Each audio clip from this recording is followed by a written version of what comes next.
अगर कोई मुझसे ये कहे कि ये हमारी सांसें हैं जो हर पल हमारे वर्तमान को प्रभावित करके हमारे भविष्य का निर्माण कर रही हैं और न केवल हमारे शारीरिक और मानसिक स्वास्थ्य बल्कि हर चीज़ को तय कर रही हैं कि हमारे जीवन में कैसा होगा, तो मुझे विश्वास नहीं हो पाएगा और मैं यकीन करता हूँ कि आपको भी विश्वास करना मुश्किल होगा। लेकिन दोस्तों, इस वीडियो में जो मैं बताने वाला हूँ, वीडियो के खत्म होने के पहले ही आप न सिर्फ इस पर विश्वास करेंगे बल्कि उन तरीकों को भी जानेंगे कि हमारी सांसें कैसे हमारे जीवन को बेहतर बना सकती हैं, शारीरिक रूप से, मानसिक रूप से, इवन हमारी एजिंग तक को प्रभावित कर सकती हैं। ऐसा सांसों में क्या है भाई? क्योंकि जब से हम जन्म लेते हैं तब से पूरे जीवन भर हमारी सांसें चलती रहती हैं, हम चाहें या न चाहें। अब भाई, मछली के बच्चे को भी कोई तैरना सिखाता है तो भला हमें सांस लेने का तरीका सीखने की क्या जरूरत है? लेकिन एक बात यह भी सोचिए कि अगर सांस लेना इतना महत्वपूर्ण न होता, उसे सीखने की जरूरत न होती, तो पूरे योग में प्राणायाम के नाम से इतना बड़ा शास्त्र और विज्ञान में ब्रीथ वर्क की इतनी बड़ी टेक्नोलॉजी डेवलप करने की क्या जरूरत थी? आज विज्ञान के हजारों रिसर्च ये प्रमाणित कर चुके हैं कि हमारे सांसों की गति, उसकी दिशा और उसकी गहराई का सीधा संबंध हमारे मानसिक और शारीरिक स्वास्थ्य से होता है। हमारे विचार, भावनाओं, हार्मोन्स और हमारी प्रतिक्रियाओं को भी हमारी सांसें प्रभावित करती हैं। अगर इस पर विश्वास नहीं आता तो आप अभी वीडियो को देखते हुए अपनी सांसों को तेज कर दीजिए और फिर देखिए कि क्या आपका मन एकाग्र हो पाता है। नहीं होगा। और इन्हीं सांसों को गहरा कर दीजिए, सिमेट्रिकल कर दीजिए, जितना एक्सेल उतना इनहेल, और फिर देखिए कि आपको क्रोध आ पाता है। नहीं आएगा। मित्रों, यही कारण है कि हमारे माँ बाप से लेकर हमारे बुजुर्गों, हमारे अध्यापकों और सभी लोगों ने ये समझाया है कि गहरी ब्रीदिंग करनी चाहिए, उथली और शैलो ब्रीदिंग मत करो क्योंकि इससे नुकसान होता है। हालांकि वो ये नहीं बता पाते कि क्या नुकसान होता है, लेकिन आज वो सब इस वीडियो में स्पष्ट होने वाला है। योग और विज्ञान दोनों ने अपने प्रयोगों में यह पाया है कि सांसें ही तय करती हैं कि हम स्ट्रेसफुल मोड में रहेंगे या काम एंड क्वाइट रहेंगे। हमारे शरीर का सिंपैथेटिक नर्वस सिस्टम ऑन होकर हमें fear, fight and flight mode में रखेगा या पैरासिम्पैथेटिक ऑन होगा, हमें रेस्ट और डाइजेस्ट के मोड में रखेगा, जहां हम पूरी तरह मानसिक और शारीरिक रूप से हेल्दी होंगे। सांसें ही ये तय करेंगी कि हमारी बॉडी में कार्टिसोल रहेगा या डोपामिन और सेरोटोनिन रहेगा। इसलिए सही तरीके से सांस लेना सीखना बहुत जरूरी है, क्योंकि इसके जरिए आप तय करते हैं कि आपके दिमाग का और शरीर का ईज कितना रहेगा, शांत कितना रहेगा और उसकी गुणवत्ता कैसी रहेगी। योग में कहा जाता है यथा प्राणो गच्छति देहे तथा आयु प्रवर्तते। इसका अर्थ यह है कि शरीर में प्राण जिस तेजी से या धीमी गति से आता जाता है उसी के अनुसार आयु भी बीतती है। सुना होगा आपने भी ना कि हमें आयु नहीं मिलती, हमें मिलती है सांसें। सांसों की एक निश्चित संख्या, अब उसे हम जल्दी कंज्यूम करते हैं या लंबे समय में कंज्यूम करते हैं, ये तय करेगा हमारा जीवन लंबा होगा या छोटा होगा। भाई, वो साइंस भी तो कहता है कि 2-3 सांसें पर मिनट लेने वाले कछुए की आयु 200 वर्ष और हर मिनट 25-30 ब्रीथ करने वाले डॉगी की आयु 9 से 12 वर्ष। मनुष्य इनके बीच में है जो 75 से 100 साल के बीच में जीता है। सही सांस का वास्तविक अर्थ होता है अपनी लंग्स कैपेसिटी का 80% इस्तेमाल करना। सच्चाई ये है कि आज की भाग दौड़ भरी जिंदगी और मेंटल स्ट्रेस के बीच में हम 20 से 30% का इस्तेमाल करते हैं। नतीजा ये होता है कि उतनी ही ऑक्सीजन के लिए हमें पर मिनट 6 से 8 सांसों की बजाय 15 से 20 और कभी कभी इससे ज़्यादा सांसें लेने की ज़रूरत होती है।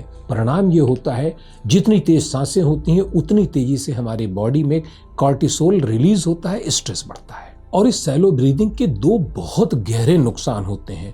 पहला तो ये कि ये शरीर में ऑक्सीजन और कार्बन डाइऑक्साइड का लेवल बिगाड़कर उसे हाइपॉक्सिक मोड में ले जाती है, जो स्ट्रेस का मोड होता है, एंग्जाइटी का मोड होता है और सेलुलर हीलिंग को भी रोकता है। और दूसरा सबसे बड़ा कारण होता है कि तेज सांसें लेने पर एसएनएस सिस्टम यानी सिंपैथेटिक नर्वस सिस्टम एक्टिवेट होता है, जो कार्टिसोल को बढ़ाता है। और बढ़ा हुआ कार्टिसोल जब बॉडी में लगातार बना रहता है तो वो एक हमें क्रॉनिक एंग्जाइटी की तरफ ले जाता है। दूसरी ओर जब हम गहरी और डीप ब्रीदिंग करते हैं, हमारे वेगस नर्व को एक्टिवेट करता है, जो पूरी बॉडी के ओवरऑल हीलिंग के लिए सबसे ज़्यादा सहायक होता है। और हमारी बॉडी में डोपामिन और सेरोटोनिन बढ़ते हैं, हमारा मूड अच्छा रहता है और हमें हर चीज़ जीवन में अच्छी लगने लगती है। फोकस क्लियर रहता है, क्लैरिटी अच्छी रहती है। और सबसे बड़ी बात यह है कि जब ऑक्सीजन सैचुरेशन बढ़ जाता है बॉडी में, वो CO2 कम हो जाता है, तो सेलुलर लेवल पर हमारी हीलिंग तेज हो जाती है। क्योंकि भाई हमारे सेल के पास सिर्फ ऑक्सीजन ही एक ऐसी चीज है जिसके जरिए वो अपने को रिपेयर करता है। परिणाम ये निकलता है कि अगर ऑक्सीजन का लेवल लगातार ज्यादा है तो हमारी एजिंग का प्रोसेस धीमा हो जाता है। ये साइंस प्रूवन फैक्ट है। शैलो ब्रीदिंग और डीप ब्रीदिंग के इस अंतर को समझने के बाद अब आप जानना चाहेंगे कि आखिर ब्रीदिंग के तरीके क्या होते हैं। तो देखिए, ब्रीदिंग के दो तरीके होते हैं। पहले को कहते हैं चेस्ट ब्रीदिंग। चेस्ट ब्रीदिंग का मतलब हल्की सी सांस अंदर आती है, सीने के ऊपर तक आती है और यहीं से बाहर चली जाती है 3 या 4 सेकंड के अंदर। और यही 99% टाइम हम लोग करते हैं। कभी लंग्स के निचले हिस्से तक सांस नहीं जाती। इसको कहते हैं शैलो ब्रीदिंग। और इसका असर जो बॉडी पर होता है वो हर तरीके से नेगेटिव ही होता है। दूसरी ओर डीप ब्रीदिंग का अर्थ ये होता है पेट भर के सांस लेना। मतलब पहली सांस जो शुरू होगी वो लंग्स के नीचे तक जाएगी। अब भाई लंग्स के नीचे ही होती हैं हमारी ब्लड वेसल्स और वेगस नर्व। अब हमारे लंग्स का जो निचला हिस्सा है जब वो एक्टिवेट होने लगता है तो हमारे लंग्स की कैपेसिटी भी बढ़ती है, ऑक्सीजन का सैचुरेशन बॉडी में बढ़ता है और जैसे जैसे ये सब होता है ना, हमारा दिमाग शांत होने लगता है। शैलो ब्रीदिंग में जहां आपकी ब्रीदिंग हर मिनट 15 से 20 बार तक जा सकती है, वहीं पर जब डीप ब्रीदिंग करना शुरू करते हैं, उसे आदत बना लेते हैं, तो आपकी सांसें मुश्किल से 5 से 6 या 7 सांस प्रति मिनट रहती है। अब हो जाएगी ना ब्रीथ के हिसाब से एज लंबी। जी हाँ, स्वास्थ्य से इसका कैसा संबंध है गहरा, वो हम लोग आगे जानने वाले हैं। इसलिए बने रहिएगा हम लोगों के साथ, क्योंकि ये जो चीज़ें मैं बता रहा हूँ बड़ी सरलता से आपको ब्रीदिंग की हर चीज़ को, बारीकी को न सिर्फ बताऊंगा, करके अपने साथ दिखाऊंगा भी। जब भी बात डीप ब्रीदिंग की आती है तो अक्सर लोग ये जानना चाहते हैं कि डीप ब्रीदिंग और डायफ्राम ब्रीदिंग में क्या फ़र्क है। जी हाँ, फ़र्क है। देखिए, डीप ब्रीदिंग का मतलब होता है जब हम पूरी सांस लें। अब भाई जम्हाई भी आती है तो हम पूरी सांस लेते हैं, और जम्हाई आती ही इसलिए है कि हम शैलो ब्रीदिंग करते रहते हैं, बॉडी को ऑक्सीजन की कमी महसूस हुई तो उसने खुद अपने सिस्टम से एक लंबी ब्रीथ का व्यवस्था कर दिया। लेकिन हर समय अगर डीप ब्रीदिंग करेंगे तो बॉडी को ये सब करने की जरूरत नहीं पड़ेगी। बात रही डायफ्राम ब्रीदिंग की, तो इनफैक्ट हर डीप ब्रीदिंग डायफ्राम ब्रीदिंग हो ये आवश्यक नहीं है। डायफ्राम ब्रीदिंग का मतलब ये होता है कि हमारे लंग्स और हमारे पेट को अलग करने वाला एक सिस्टम होता है, एक लचीली झिल्ली होती है, उसे ही कहते हैं डायफ्राम। और डायफ्राम से जुड़ी होती है हमारी वेगस नर्व, जो दिमाग से चलकर और हमारे सारे वाइटल अंगों से होती हुई हमारे पेट में और फिर बाद में हमारे जेनिटल्स तक जाती है। तो जब हम पूरे लंग्स में सांस लेते हैं, यानी लास्ट ब्रीथ के अंदर तक, लंग्स के निचले हिस्से तक हम सांस को पहुंचाते हैं कॉन्शसली, पूरी तरीके से माइंडफुलनेस के साथ, तो डायफ्राम नीचे की ओर जाता है। अब जब डायफ्राम नीचे की ओर जाता है तो उसका एक अद्भुत असर शरीर पर होता है। वो होता ये है कि डायफ्राम अगर रिदमिक रूप से ऊपर नीचे हो रहा है तो वेगस नर्व अपने आप एक्टिवेट हो जाती है, जिसका असर होता है कि इमीडिएट बॉडी में कार्टिसोल कम होने लगता है, सेरोटोनिन और डोपामिन बढ़ने लगते हैं, काम क्वाइट हो जाती है। दूसरा फायदा ये होता है कि जब डायफ्राम नीचे जाता है तो हमारे लीवर और हमारे पैंक्रियास को वो प्रेस करता है, जेंटल प्रेस करता है, लेकिन ये रिदमिक प्रेस उन दोनों की कार्यप्रणाली को बहुत तेज करता है। अब जब लीवर और पैंक्रियाज एक्टिवेट होता है तो आपका फैटी लीवर और पैंक्रियाज के कारण टाइप 2 डायबिटीज की प्रॉब्लम, जिसमें इंसुलिन कम बन रहा है, वो दोनों अपने आप दूर होने लगती है बगैर किसी दवा के। साइंस के रिसर्च ये बताते हैं कि डायफ्रामिक ब्रीदिंग से आपके बॉडी का जो ऑक्सीजन सैचुरेशन है वो 3 गुना या उससे भी ज़्यादा बढ़ जाता है। और अधिक ऑक्सीजन का मतलब है कि ब्रेन को 20% ऑक्सीजन जो हमेशा लेता है उसको प्रॉपर सप्लाई हो रही है, और अगर ब्रेन पूरी तरह स्वस्थ है, क्लियर है, तो निश्चित रूप से हमारे शरीर की हर चीज़ बढ़िया काम करती है। और दोस्तों एक बात और भी बताना चाहूँगा कि हमारी जितनी न्यूरो डिजेनरेटिव प्रॉब्लम्स होती हैं, जैसे अल्जाइमर है, पार्किंसन है, या ब्रेन में न्यूरो डिजेनरेशन के जितने भी प्रोसेस हैं, इनकी शुरुआत कहीं ना कहीं ऑक्सीजन की कमी के कारण होती है। अगर पर्याप्त ऑक्सीजन बर्थ के समय बच्चे को नहीं मिलता है तो भी वह अलग अलग तरह की बीमारियों में चला जाता है। तो अब समय है डायफ्रामिक ब्रीदिंग को करने का, क्योंकि इसे करके सीखेंगे तभी हमें पता चलेगा कि डायफ्राम की ब्रीदिंग होती क्या है। डायफ्राम ब्रीदिंग टेक्निकल है, वैज्ञानिक है, गहरी ब्रीदिंग का ही एक तरीका है, लेकिन आसान है। इसे सीखने के लिए एकदम शांत बैठ जाइए। आप कुर्सी पर बैठें, जमीन पर बैठें, कोई फर्क नहीं पड़ता है। बस आपके स्पाइनल कार्ड सीधी होनी चाहिए, और जो लोग बैठ नहीं सकते हैं वो जमीन पर पीठ के बल लेट सकते हैं। लेटने के बाद या बैठने के बाद अपने बाएं हाथ को अपने चेस्ट पर रखिए और अपने दाहिने हाथ को अपने नाभि पर रखिए। अब नाक से धीमी गहरी सांस लेंगे 4 से 5 सेकंड, जो आराम से आप ले सकते हो। सांस लेते समय यह ध्यान देना है कि चेस्ट का हिस्सा मूव नहीं करना है, यानी इसे फुलाना नहीं है, पिचकाना नहीं है। पूरी सांस लंग्स में नीचे तक लेनी है और पेट को फूलने दीजिए, नाभि को ऊपर आने दीजिए। मैं करके दिखाता हूं।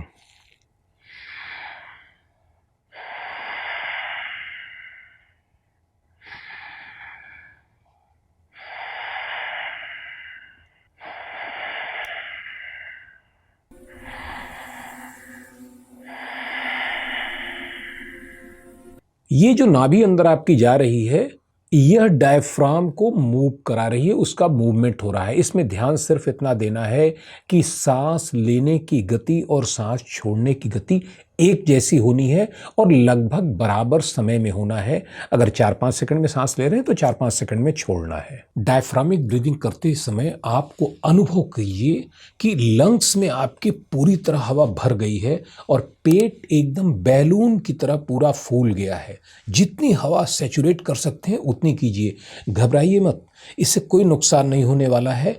इससे आपकी वेगस नर्व एक्टिवेट होनी। इसके बाद जैसे ही सांस पूरी हो, उसको होल्ड नहीं करना है, कुंभक नहीं करना है, उसको फिर जेंटली बाहर कर देना है। उसी प्रकार से ये रिदमिक क्रम एक आपका जो पूरा हुआ, ये एक डायफ्रामिक ब्रीदिंग हुई। इस तरीके से कम 5 मिनट और 10 मिनट या 15 मिनट तक अधिकतम अगर प्रातःकाल डायफ्रामिक ब्रीदिंग हम लोग कर लें तो हमारे बॉडी के दिन भर के ऑक्सीजन की जो भी ज़रूरत है वो पूरी हो जाएगी। और एक चीज़ तो गारंटी है कि सुबह सुबह ऐसा करते ही आपका कार्टिसोल, आपकी ब्लड एसिडिटी, डायबिटिक की अगर थोड़ी प्रॉब्लम है तो हफ्ते 10 दिन में वो भी दूर होने लगेगी।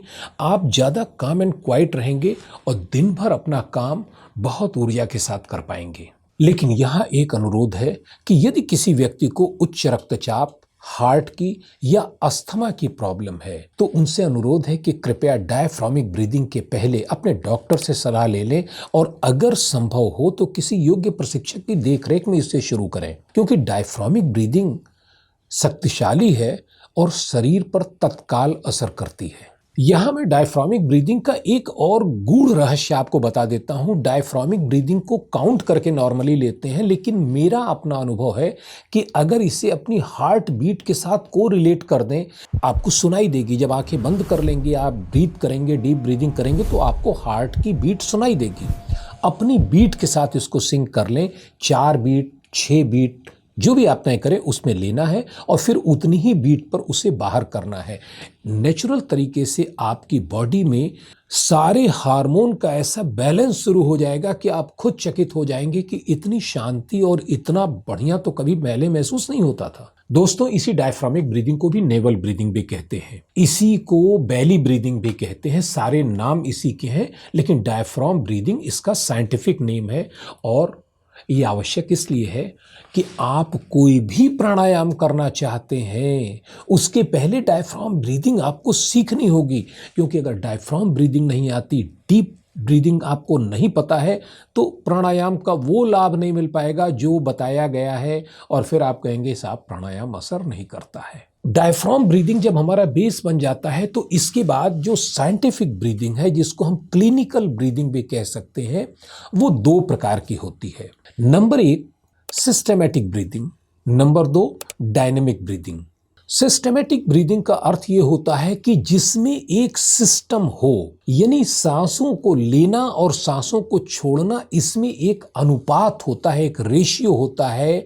बीच में होल्ड भी कर सकते हैं या बिना होल्ड के भी कर सकते हैं, लेकिन उसमें एक अनुपात होता है। सांसें धीमी होती हैं, स्टीडी होती हैं, शांत होती हैं।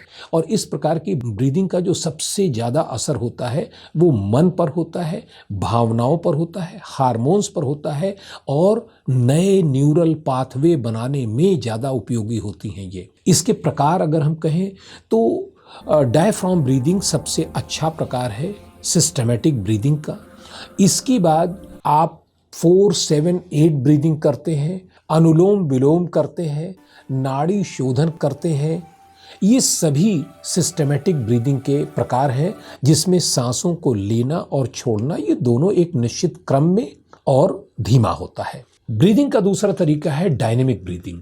जैसा कि नाम है, इस ब्रीदिंग में सांसें तेज होती हैं और सारा ध्यान सांसों की स्पीड पर, उसके थ्रो पर और एक्सेल पर ज़्यादातर होता है, क्योंकि यह ब्रीदिंग होती है प्राण ऊर्जा को बढ़ाने वाली।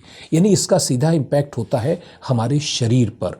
यह शरीर को स्वस्थ बनाने, शरीर के सारे सिस्टम को रीअलाइन करने के लिए होता है। अब अगर इसके उदाहरण की बात करें तो kapalbhati, bhastrika, rebirthing breathing, Vim half breathing, ये सारे तरीके डायनेमिक ब्रीदिंग के हैं और इनके भी अद्भुत लाभ हैं। वीडियो लंबा ना हो इसलिए इन सब के बारे में विस्तार से तो हम लोग बातें नहीं करेंगे, लेकिन मैं बोनस के रूप में 2 ब्रीदिंग टेक्निक, एक सिस्टेमैटिक ब्रीदिंग, दूसरी डायनेमिक ब्रीदिंग की आपको अवश्य सिखाऊंगा इसी वीडियो में, जो कि आपको बहुत लाभ पहुंचाने वाली है। सबसे पहले लेते हैं सिस्टेमैटिक ब्रीदिंग को। सिस्टेमैटिक ब्रीदिंग में अनुलोम विलोम, नाड़ी शोधन सब आप जानते हैं, और मैंने डायफ्राम ब्रीदिंग इसमें बता दिया है। इसमें एक ऐसी ब्रीदिंग लेते हैं जो मानसिक रूप से हमें बहुत ही शीघ्रता से संतुलित कर देती है, और उस ब्रीदिंग को कहते हैं कोहेरेंट ब्रीदिंग। कोहेरेंट ब्रीदिंग का मतलब ये है कि हमारी सांसें एक माला की तरह फ्लो में चलती हैं, कहीं कोई बाधा नहीं होती। उनको लेना है विदाउट पॉज, उनको वापस करना है, फिर उतनी ही देर में लेना है, फिर विदाउट पॉज वापस करना है, और बाहर जाने के बाद तत्काल लेना है। तो एक पूरी की पूरी चेन बन जाती है, एक साइकिल बन जाती है। और इस ब्रीदिंग को करते समय अगर हमारी बॉडी में कोई स्टिफनेस है, कोई पेन है, कहीं पर कोई दिक्कत है, तो हम मेंटली अपनी एनर्जी को उधर फोकस करते हैं। जैसे उदाहरण के लिए कंधे में पेन है, तो जब हम ब्रीदिंग करना शुरू करेंगे, जब ब्रीदिंग हमारी सर्कुलर ब्रीदिंग हो जाएगी, तो हम अपने फोकस को कंधे पर ले जाएंगे। तो ये करता ये है कि सर्कुलर ब्रीदिंग के दौरान जो एनर्जी आपकी एक्सचेंज हो रही है, वो वहाँ की नेगेटिव एनर्जी को भी सक कर लेती है। बाहर जाती हुई सांस उसे बाहर ले जाती है, आने वाली सांस की प्राण ऊर्जा उसको हील करती है। ये बॉडी में कहीं भी कोई परेशानी हो उसके लिए प्रयोग किया जा सकता है, और इसमें कहीं कोई तकनीकी रूप से कोई बड़ी बात नहीं है। इसको मैं एक बार करके आपको दिखा देता हूं। बस शांत रहना सबसे पहली शर्त है, और स्पाइनल कार्ड का सीधा रहना दूसरी बात है। शुरू करते हैं। ओम।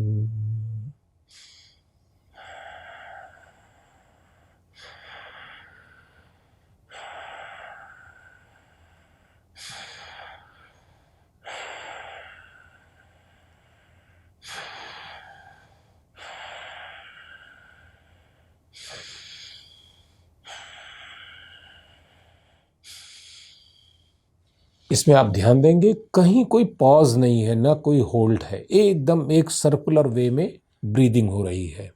इस सिस्टमेटिक ब्रीदिंग का प्रभाव सीधे मन पर होता है, विचारों पर होता है, इमोशंस पर होता है। अगर कोई इमोशनल ट्रॉमा है वहाँ भी आप इसका प्रयोग कर सकते हैं। अगर कोई बहुत बड़ा शॉक लगा है वहाँ भी इसका प्रयोग कर सकते हैं। और अगर विचार बहुत ज़्यादा दिमाग में परेशान कर रहे हैं वहाँ भी इसका प्रयोग कर सकते हैं।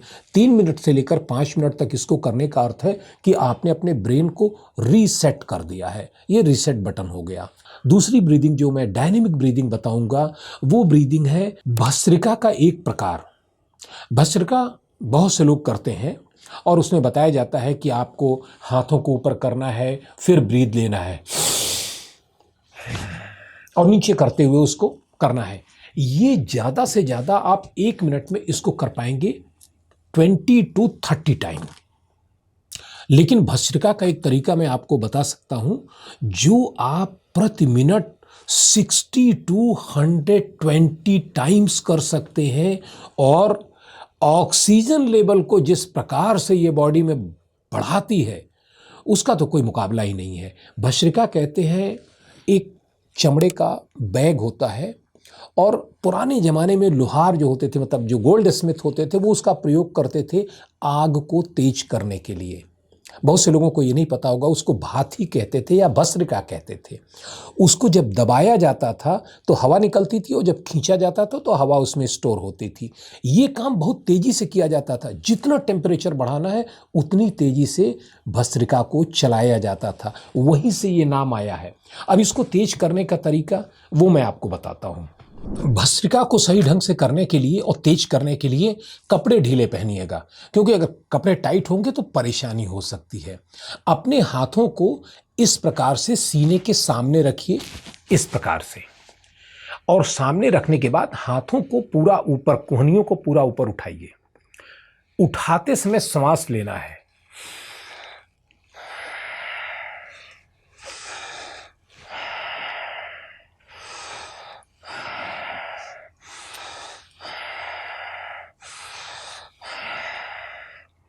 अब इसे आप तेज कर सकते हैं जितनी इच्छा हो, जितनी आपकी क्षमता हो, शरीर जितना अलाउ करे, क्योंकि इसमें ध्यान रखने की बात यह है एनर्जी बहुत ज़्यादा बनती है बॉडी में। एकदम से जैसे पूरा तापमान बढ़ जाएगा, इतनी एनर्जी बढ़ती है। जाड़े में तो फायदेमंद है, लेकिन अगर आपका शरीर बीमारी से उठा है या आप कहीं वीक हैं तो प्लीज़ इसका प्रयोग बहुत संभाल कर कीजिएगा, क्योंकि इसमें जो ऊर्जा उत्पन्न होती है उस ऊर्जा को संभालने के लिए शरीर का स्वस्थ होना बहुत ज़रूरी है। तो चलिए इसको तेज हम लोग करके देते हैं।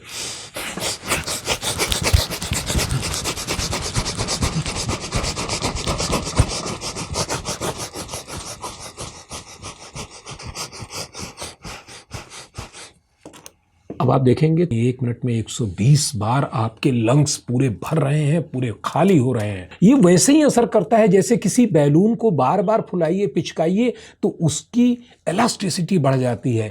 ये लंग्स की इलास्टिसिटी बढ़ाने के साथ साथ किसी भी तरह का अगर कोई ब्लॉकेज है आपके लंग्स में, कहीं कोई प्रॉब्लम है, तो ये उसे रिपेयर भी करता है। तो ये 2 विधियां आप अपना सकते हैं। बाकी ब्रीदिंग के बारे में सिर्फ इतना बताना चाहूँगा कि ब्रीदिंग के बारे में पुराने योग में और आधुनिक विज्ञान में जो प्रयोग हुए हैं उसके आधार पर कम से कम 500 से अधिक विधियां हैं। अलग अलग कामों के लिए स्पेसिफिक ब्रीदिंग है, जिस पर हम लोग किसी और वीडियो में बात करेंगे। इस वीडियो में आप ब्रीदिंग की इन टेक्निक्स को अपनाइए, उनका प्रयोग कीजिए और आपको क्या लाभ मिला ये हमें बताइए, क्योंकि आपकी लाइक से ज़्यादा ज़रूरी है आपके अनुभव, क्योंकि वो हमें बताते हैं कि अब आपको और क्या हमें देना है। तब तक के लिए अपना ध्यान रखिएगा और खुश रहिए, मस्त रहिए, स्वस्थ रहिए। जय हिंद, जय भारत।